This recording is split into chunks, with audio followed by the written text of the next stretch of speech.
আল্লাহ রাব্বুল আলামিন সূরা হামিম সাজদার মধ্যে বলেছেন, ইন্নাল্লাযীনা ক্বালু রাব্বুনাল্লাহ, নিশ্চয়ই যারা বলে, যে মুসলিম মুমিনরা বলে যে আমাদের রব আল্লাহ, রব্বুনাল্লাহ, আমাদের রব কে? আল্লাহ। সুম্মা ইসতাকামু, এরপর এই কথার উপরে অবিচল থাকে, যে ইস্তেকামা, আমাদের রব আল্লাহ, এটা বলার পরে আল্লাহ পাকের বিধানের উপরে অবিচল থাকে। সুম্মা ইসতাকামু, তাদের কি হবে? তাতানাজ্জালু আলাইহিমুল মালায়েকা, তাদের উপরে আল্লাহর রহমতের ফেরেশতারা নেমে আসবেন ইনশাআল্লাহ। রহমতের ফেরেশতা নেমে আসবেন, তাতানাজ্জালু আলাইহিমুল মালায়েকা, এবং তারা বলবেন আল্লা তাখাফু ওয়া লা তাহজানু, হে মুমিন মুসলিমরা, তোমরা দুশ্চিন্তা করো না, তোমরা ভয় করো না। নাহনু আউলিয়াউকুম ফিল হায়াতিদ দুনিয়া ওয়া ফিল আখিরা, আমরা যারা আল্লাহর ফেরেশতা আছি, আমরা দুনিয়া এবং আখিরাতে তোমাদের বন্ধু হয়ে গেলাম। ওয়ালাকুম ফিহা মা তাশতাহি আনফুসুকুম, সেই জান্নাতে তোমাদের জন্য আল্লাহ পাক রেখেছেন যা তোমাদের মন চাবে। ওয়ালাহুম ফিহা মা তাদউন, এবং তোমরা যা আহ্বান করবে সবকিছুই পাবা তোমরা। নুজুলাম মিন গফুরির রহিম, এটা আল্লাহ পাকের পক্ষ থেকে একটা মেহমানদারি হবে ইনশাআল্লাহ। তাহলে ইস্তেকামার ফজিলত পেয়ে গেলাম। যদি আমরা ইস্তেকামা বজায় রাখতে পারি, আল্লাহর দ্বীনের উপর অটল থাকতে পারি, তাহলে আল্লাহর রহমতের ফেরেশতারা আমাদের সাথে চলাফেরা করবে ইনশাআল্লাহ। দুনিয়াতেও তারা আমাদের সাথী হবে, মৃত্যুর পর পরকালেও সাথী হবে ইনশাআল্লাহ। আল্লাহ পাক আমাদেরকে জান্নাত দিবেন, যেই জান্নাতে আপনি যা ইচ্ছা তাই পাবেন ইনশাআল্লাহ আযজা ওয়া জাল। তো এটা তো বললাম, কাজটা তো কঠিন। কি কি কাজ করলে আপনি ইস্তেকামা পাবেন? এক নাম্বার, পয়েন্ট নাম্বার 1, সেটা হলো কায়েমন বাক্যে আল্লাহ পাকের কাছে দোয়া করে, ভিক্ষা চেয়ে, দৃঢ়তা চেয়ে নিতে হবে। কায়েমন বাক্যে আল্লাহর কাছে দোয়া করে, তওবা করে, ইস্তেগফার করে ইস্তেকামা দৃঢ়তা চাইতে হবে, দোয়া করতে হবে। এই দোয়াটার সবচেয়ে সেরা দোয়া কোনটা? যেটা আমরা নামাজে করি। কি বলি? ইহদিনাস সিরাতাল মুস্তাকিম সিরাতাল লাযিনা আনআমতা আলাইহিম গায়রিল মাগদুবি আলাইহিম ওয়ালাদ-দালিন। আল্লাহ আমাদেরকে সরল পথ প্রদর্শন করুন, একদম সোজা রাস্তা। কোন পথ? যে পথে আপনি পরিচালিত করেছেন কাদেরকে? আনআমতা আলাইহিম, যাদের প্রতি আপনি অনুগ্রহ বর্ষণ করেছেন, মানে নবীগণ, সিদ্দিকগণ, শহীদগণ, তাদের পথ হচ্ছে সিরাতুল মুস্তাকিমের পথ। গায়রিল মাগদুবি আলাইহিম ওয়ালাদ-দালিন, তাদের পথে নয় যারা গজবপ্রাপ্ত এবং পথভ্রষ্ট, তাদের পথে আমাদেরকে চালাবেন না হে আল্লাহ, যারা গজবপ্রাপ্ত এবং পথভ্রষ্ট। তো প্রথমে ইস্তেকামা চাইতে হবে। এভাবে প্রত্যেক ফরজ নামাজে, নফল নামাজে, সুন্নত নামাজে আমরা আল্লাহর কাছে এই সোজা পথ চাবো এবং তার উপরে সুদৃঢ়তা আল্লাহর কাছে চেয়ে নিব ইনশাআল্লাহ। আরেকটা দোয়া করবো ইনশাআল্লাহ সেজদায় গিয়ে, সেটা হচ্ছে নবী সাল্লাল্লাহু আলাইহি ওয়াসাল্লাম প্রায় এই দোয়াটা করতেন। কোন দোয়া? তিনি বলতেন ইয়া মুকাল্লিবাল কুলুব সাব্বিত কলবি আলা দীনিক। কি বলতেন? আমার সাথে বলেন, ইয়া মুকাল্লিবাল কুলুব সাব্বিত কলবি আলা দীনিক। আরেকটা দোয়া করতেন নবী সাল্লাল্লাহু আলাইহি ওয়াসাল্লাম, ইয়া মুসাররিফাল কুলুব সাররিফ কুলুবানা আলা তাআতিক, অর্থাৎ হে হৃদয়সমূহের পরিবর্তনকারী, আবর্তনকারী, আমার কলবটাকে তুমি তোমার দ্বীনের উপর প্রতিষ্ঠিত রাখো। এই দোয়াটা বেশি বেশি করলে ইনশাআল্লাহ আল্লাহর পথে ইস্তেকামা পাওয়া যাবে ইনশাআল্লাহ। আল্লাহ পাক আমাদেরকে তৌফিক দান করুন, আমিন। এর পাশাপাশি আমরা করব তওবা এবং ইস্তেগফার। আমরা আল্লাহকে বলবো আস্তাগফিরুল্লাহ, বলেন আল্লাযী লা ইলাহা ইল্লা হুয়াল হাইয়ুল কাইয়্যুম ওয়া আতুবু ইলাইহি। তওবা করবো এভাবে মন থেকে যে হে আল্লাহ, আমি সারা জীবনে তোমার যে বিরুদ্ধাচরণ করেছি, বা তোমার যে বিধিবিধানের আমি পরোয়া করিনি, বা ফরজ ওয়াজিব আদায় করি নাই, আমি এখন থেকে তওবা করছি যে আমি সমস্ত পাপ থেকে তোমার দিকে মুখ ফেরালাম ইনশাআল্লাহ। এবং আগামী যতদিন আমি বেঁচে থাকবো ইনশাআল্লাহ, আল্লাহ তোমার এই বিধিবিধানের বাইরে আমি যাব না ইনশাআল্লাহ। এবং আমি নিজে অনুশোচনায় ভুগবো যে কেন আমি এতদিন তোমার পথ থেকে দূরে ছিলাম। ইনশাআল্লাহ যদি আপনার মন থেকে তওবা বের হয়ে আসে, আল্লাহ রাব্বুল আলামিন আপনার সমস্ত গুনাহকে নেকি দিয়ে পরিবর্তন করে দেবেন ইনশাআল্লাহ।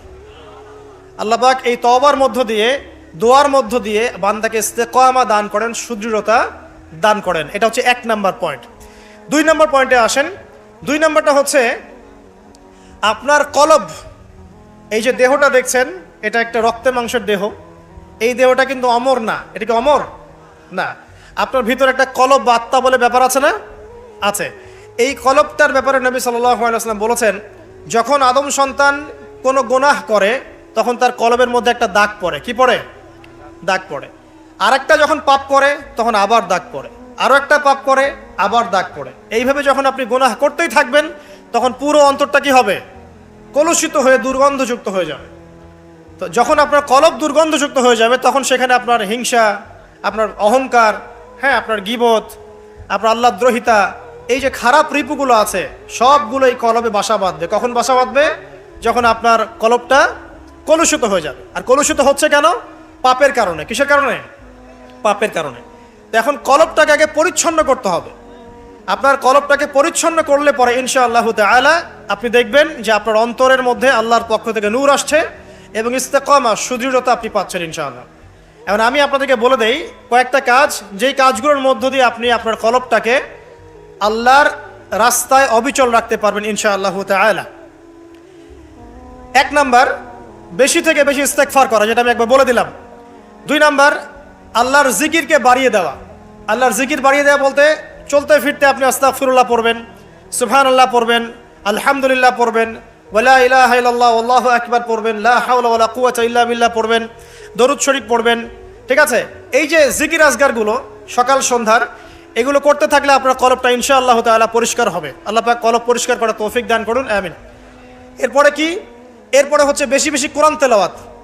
কোরআন তেলাওয়াত যদি বাড়িয়ে দেন, দেখবেন আপনার কলবের মধ্যে যত ময়লা এটা আস্তে আস্তে ঝরে পড়বে ইনশাআল্লাহ। সবাই কোরআন তেলাওয়াত করতে পারি তো ইনশাআল্লাহ? আল্লাহ পাক সবাইকে বিশুদ্ধ করে কোরআন তেলাওয়াত করার তৌফিক দান করুন এবং প্রত্যেক দিন কমপক্ষে 1 পারা করে পড়ার চেষ্টা করেন। আল্লাহ পাক তৌফিক ইনায়াত করুন, আমিন। কোরআন তেলাওয়াত করেন, আপনার কলবের ময়লা ইনশাআল্লাহ চলে যাবে। আল্লাহ পাক তৌফিক ইনায়াত করুন। আর কয়েকটা কাজ কি? মৃত্যুর কথা বেশি বেশি স্মরণ করা। মৃত্যুর কথা বেশি বেশি স্মরণ করা, পরকালের ফিকির করা, আল্লাহর সামনে দাঁড়াতে হবে এই জবাবদিহিতার চেতনা ভিতরে থাকা।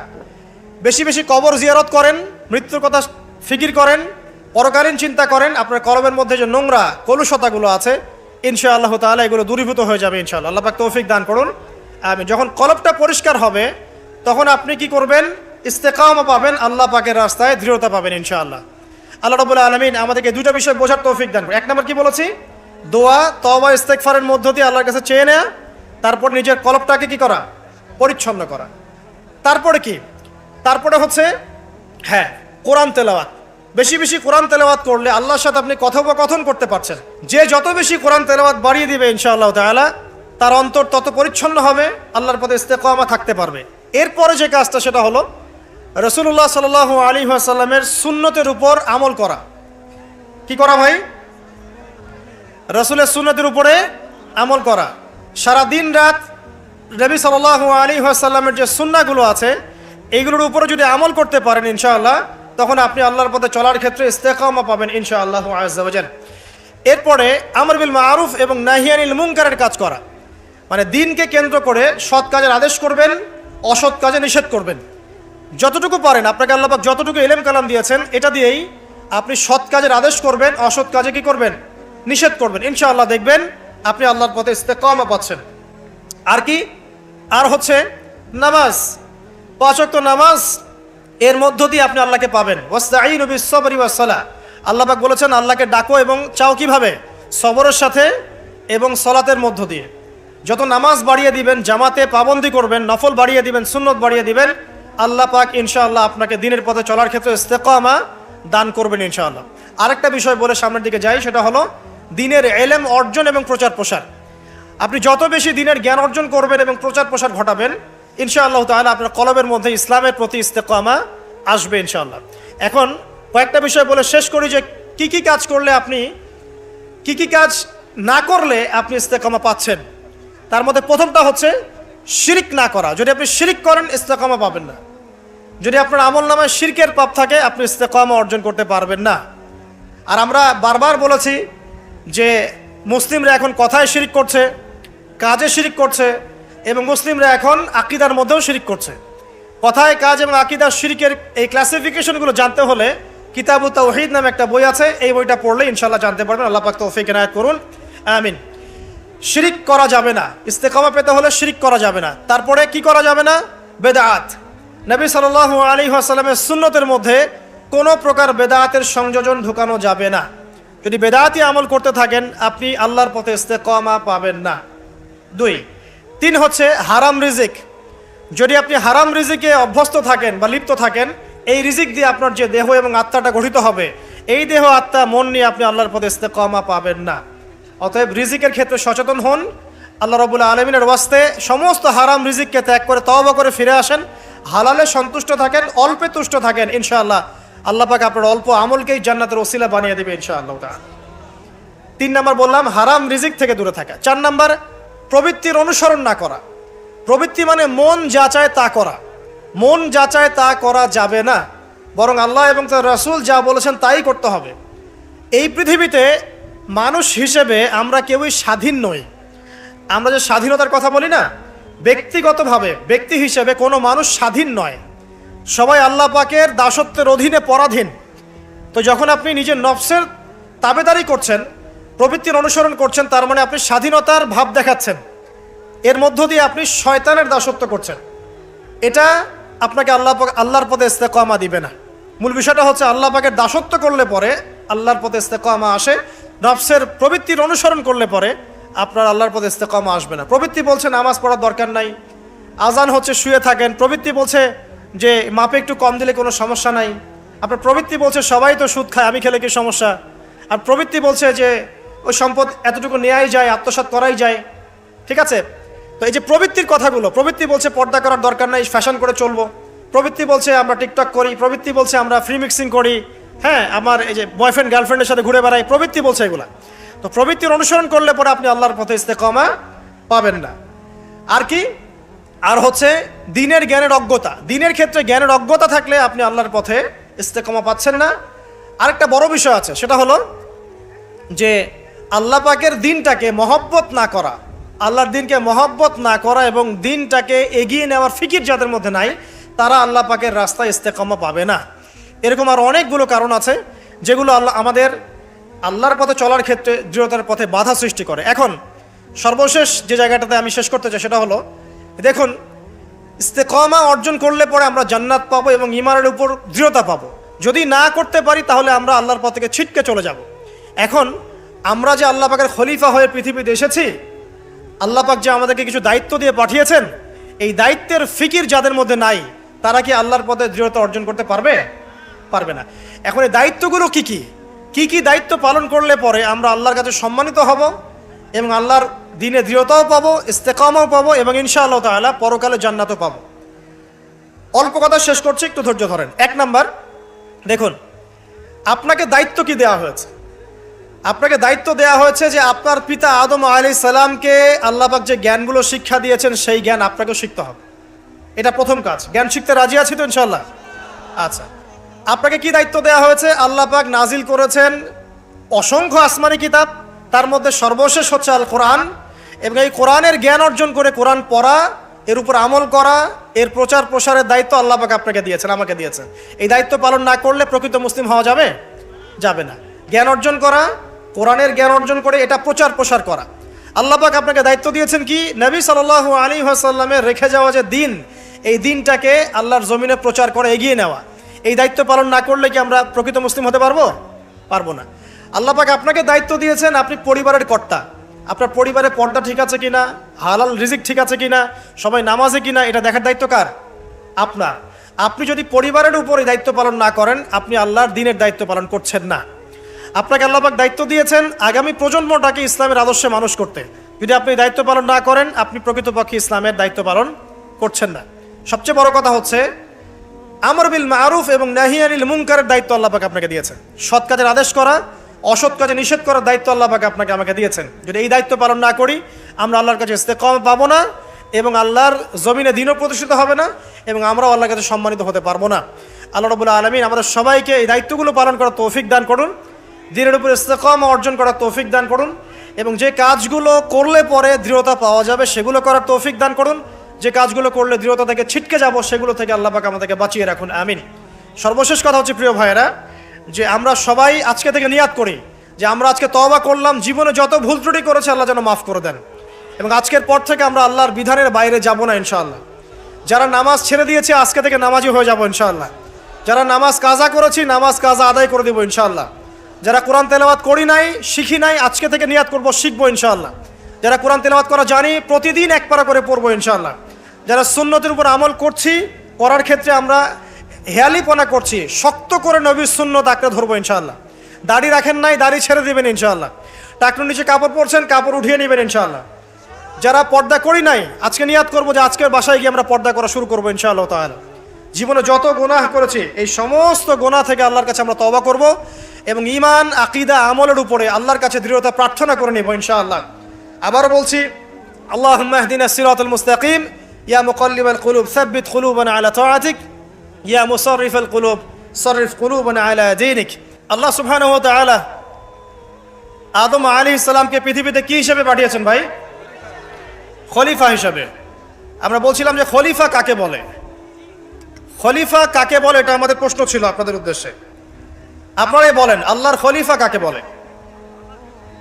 আল্লাহর প্রতিনিধি। মাশাআল্লাহ। পৃথিবীতে যে ব্যক্তি আল্লাহ পাকের বিধিবিধানগুলো মেনে চলে সে আল্লাহর খলিফা কিনা? আর দুনিয়াতে যে ব্যক্তি আল্লাহর বিধিবিধান মেনে চলে না সে কি আল্লাহর খলিফা? সে কার খলিফা? শয়তানের খলিফা। বুঝতে পারছেন? খলিফার একটা সংজ্ঞা আল্লাহ পাক দিয়েছেন সূরা সদের মধ্যে। কোন সূরায়? সূরা সদ। আল্লাহ পাক বলছেন, একটা কথা বলে রাখি যে আল্লাহ পাক আদম আলাইহিস সালাম ছাড়াও আরো একজন নবীকে কিন্তু খলিফা বলেছেন। সেই নবীর নাম কি? দাউদ আলাইহিস সালাম। মাশাআল্লাহ। আল্লাহ পাক দাউদ আলাইহিস সালাম সম্পর্কে বলছেন, ইয়া দাউদ, হে দাউদ, ইন্না জাআলনাকা খলিফাতান ফিল আরদ, নিশ্চয়ই আমি তোমাকে পৃথিবীতে আমার খলিফা করেছি। কাকে করেছেন? দাউদ আলাইহিস সালামকে। আপনার কাজ কি? ফাহকুম বাইনান নাসি বিল হক, দাউদ তোমার কাজ হচ্ছে মানুষের মাঝে হকের মানদণ্ডে বিচার ফয়সালা করবে। মানুষের মাঝে হকের মানদণ্ডে বিচার ফয়সালা করবে। ফাহকুম বাইনান নাসি বিল হক ওয়ালা তাত্তাবিউল হাওয়া, এবং তোমার মন গড়া প্রবৃত্তির অনুসরণ করবে না। ইন্নাল্লাযীনা ইউদিল্লুনা আন সাবিলিল্লাহ লাহুম আযাবুন শাদীদ বিমা নাসু ইয়াউমাল হিসাব। আল্লাহ পাক বলছেন, হে দাউদ, আমি তোমাকে পৃথিবীতে আমার খলিফা করেছি, তোমার কাজ হচ্ছে মানুষের মাঝে হকের মানদণ্ডে বিচার ফয়সালা করা এবং প্রবৃত্তির অনুসরণ তুমি করো না। নিশ্চয়ই যারা প্রবৃত্তির অনুসরণ করেছে তারা আল্লাহ পাকের সরল পথ থেকে বিচ্যুত হয়ে গেছে। আর যারা আল্লাহ পাকের সরল পথ থেকে বিচ্যুত হয়ে যাবে তাদের জন্য কিয়ামতের মাঠে যন্ত্রণাদায়ক শাস্তি অপেক্ষা করছে। ঠিক আছে? এখন এখানে দেখেন, আল্লাহ পাক দাউদ আলাইহিস সালামকেও খলিফা বলেছেন এবং আদম আলাইহিস সালামকেও খলিফা বলেছেন। তো এই দুইজনের দায়িত্ব কি? পৃথিবীতে এসে আল্লাহ পাকের বিধিবিধান মেনে চলা এবং মানুষের মাঝে আল্লাহর বিধান অনুযায়ী ফয়সালা করা। এই হলো খলিফার কাজ।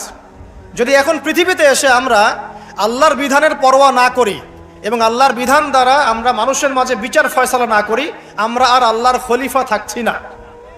কথা ঠিক আছে? এখন আদম আলাইহিস সালামকে পরীক্ষা করা হলো, তাকে জ্ঞান শিক্ষা দেওয়া হলো, তার বুকের বাপ পাঁজরের হাট থেকে তার স্ত্রীকে সৃষ্টি করা হয়েছে, জান্নাতে রাখা হয়েছে। জান্নাতে রেখে দেওয়ার পরে আল্লাহ পাক ফেরেশতাদেরকে দিয়ে আগে সেজদাও করিয়েছেন। একজন সেজদা করে নাই, তার নাম কি? ইবলিস।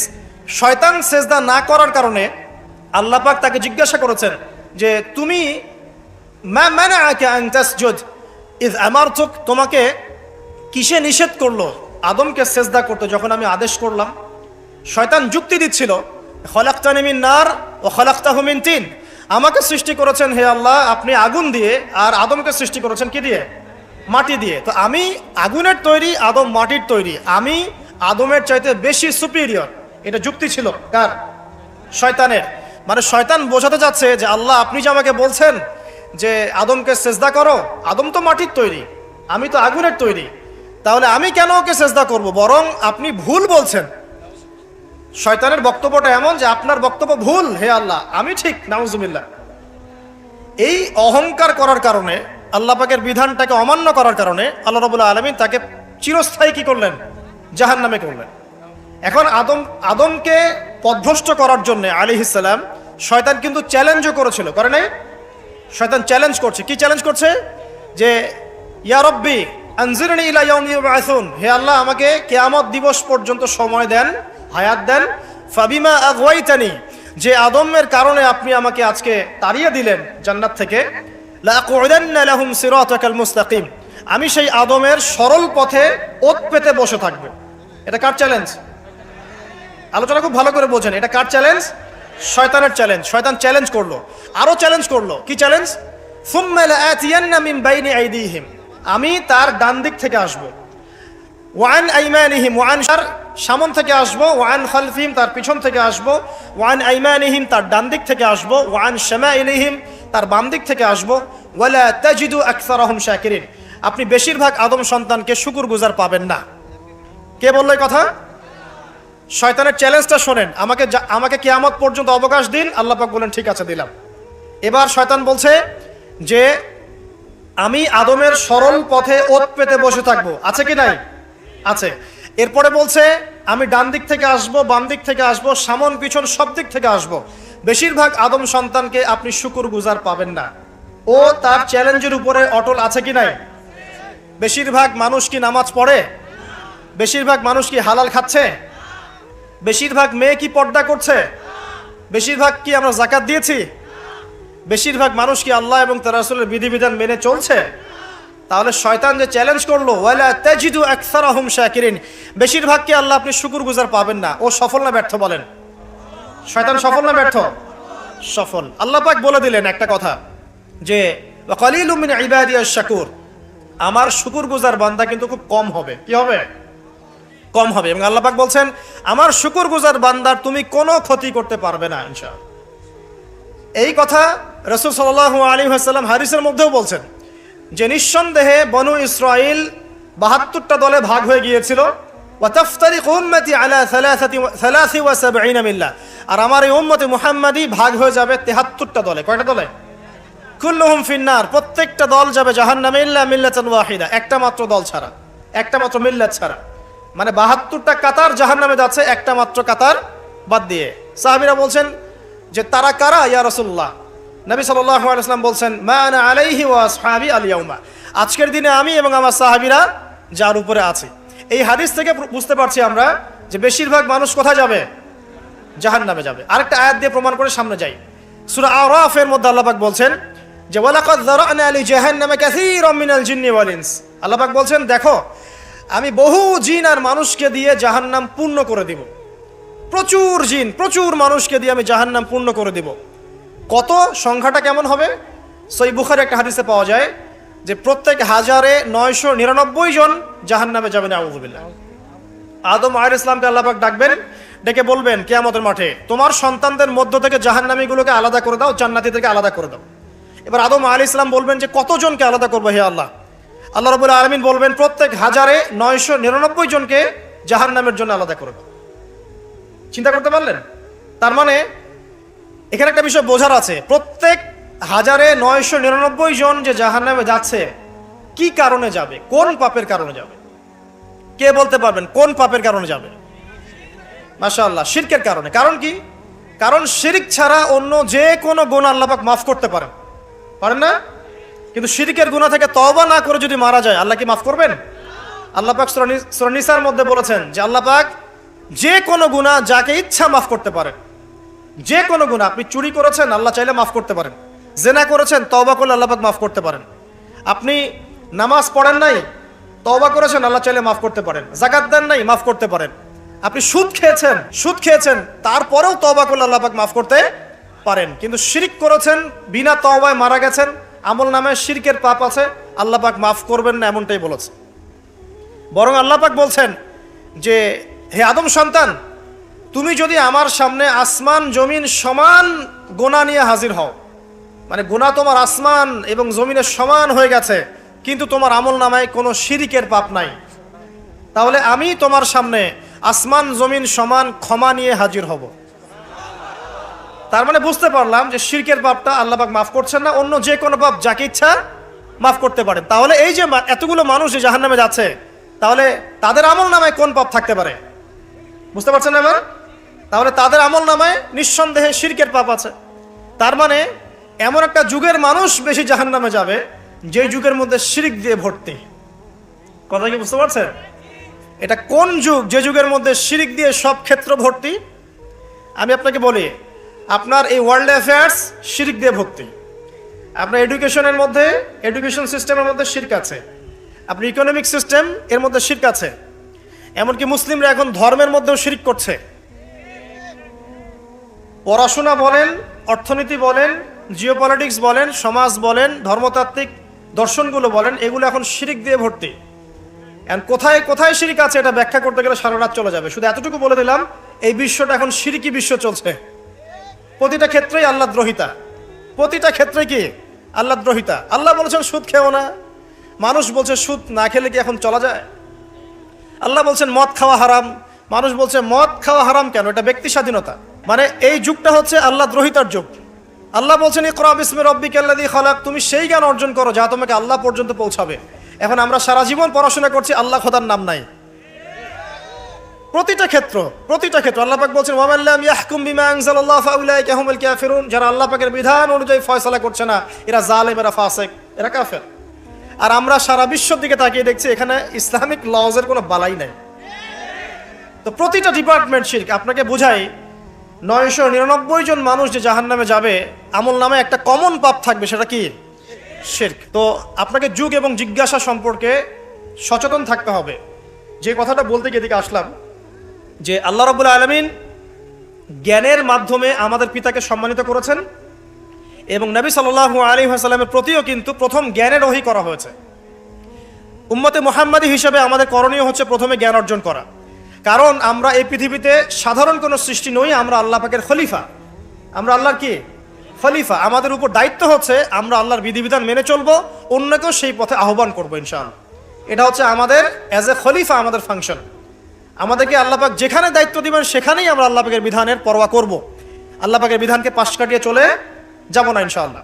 এখন এটা বলা যতটা সহজ, করা কিন্তু খুব কঠিন, তাই না? এটা বলা সহজ কিন্তু করা কিন্তু এতটা সহজ নয়।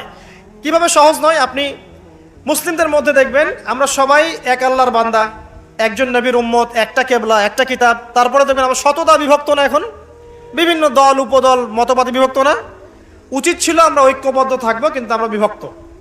তো বলা সহজ ঐক্যের কথা, করাটা কঠিন না? কঠিন।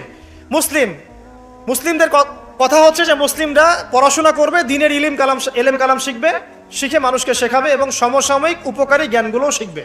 জেনারেল এবং ইসলামিক উভয় দিকেই মুসলিমরা কি হবে? পারদর্শী হবে। কিন্তু বাস্তবটা কি?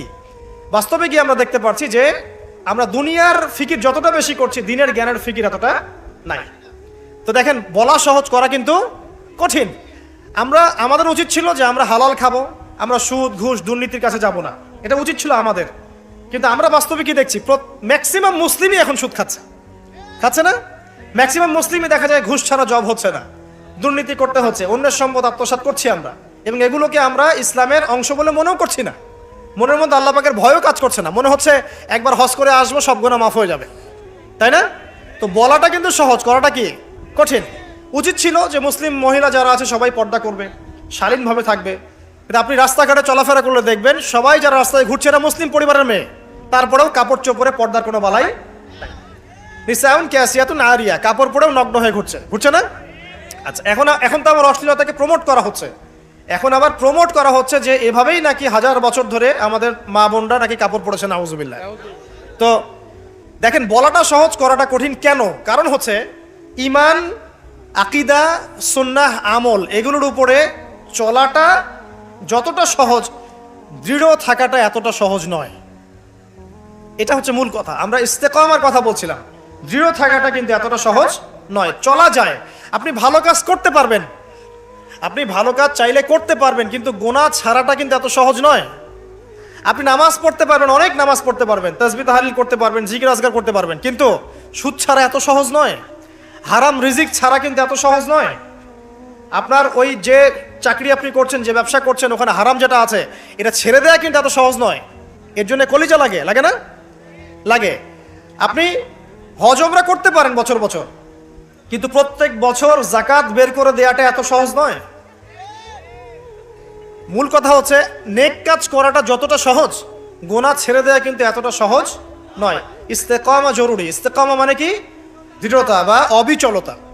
এখন আমরা আলোচনা করব আজকে ইনশাআল্লাহ অল্প সময়ে, যে কয়েকটা টিপস আমি বলবো যে কাজগুলো আমাদেরকে ইনশাআল্লাহ তাআলা আল্লাহর দ্বীনের উপরে অবিচলতা সৃষ্টি করবে ইনশাআল্লাহ। এবং কিছু কিছু কাজ আমাদেরকে বর্জন করতে হবে, যেগুলো বর্জন করলে আমরা ইস্তেকামা পাবো ইনশাআল্লাহ। এবং আল্লাহ রাব্বুল আলামিন আমাদেরকে যে খলিফা করে পাঠিয়েছেন দুনিয়াতে, আমাদের যে দায়িত্বগুলো আছে, এই দায়িত্বগুলো যেন আমরা পালন করতে পারি। আল্লাহ পাক আমাদের সবাইকে তৌফিক দান করুন।